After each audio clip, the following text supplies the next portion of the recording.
তাদেরকে বিচারের সম্মুখীন করা হবে। কিন্তু আমরা দেখতে পেয়েছি এখন পর্যন্ত তাদের সবাইকে গ্রেফতার করা হয় নাই। আমরা দেখতে পেয়েছি আমাদের শহীদ পরিবারের সদস্যরা আতঙ্কগ্রস্ত হয়েছে।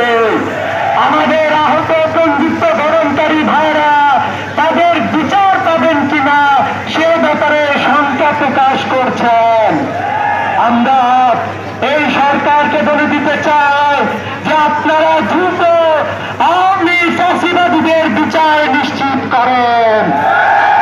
যে নাজি পার্টিকে জার্মানিতে নিষিদ্ধ করা হয়েছিল সে অর্থনীতি একইভাবে বাংলাদেশে গণহত্যা চালিয়ে এখনো তারা বড় বড় কথা বলতেছে। এখনো তারা বাংলাদেশকে অস্থিতিশীল করার জন্য বিভিন্ন সময়ে হুঙ্কার দিচ্ছে। আমরা বলতে চাই আপনারা কাপুরুষের দল বিভিন্ন এবং কুলাঙ্গার।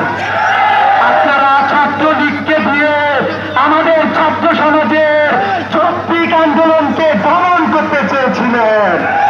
পুলিশ বাহিনীকে দিয়ে আমাদের গুলি চালিয়ে আমাদেরকে দমন করার চেষ্টা করেছিলেন।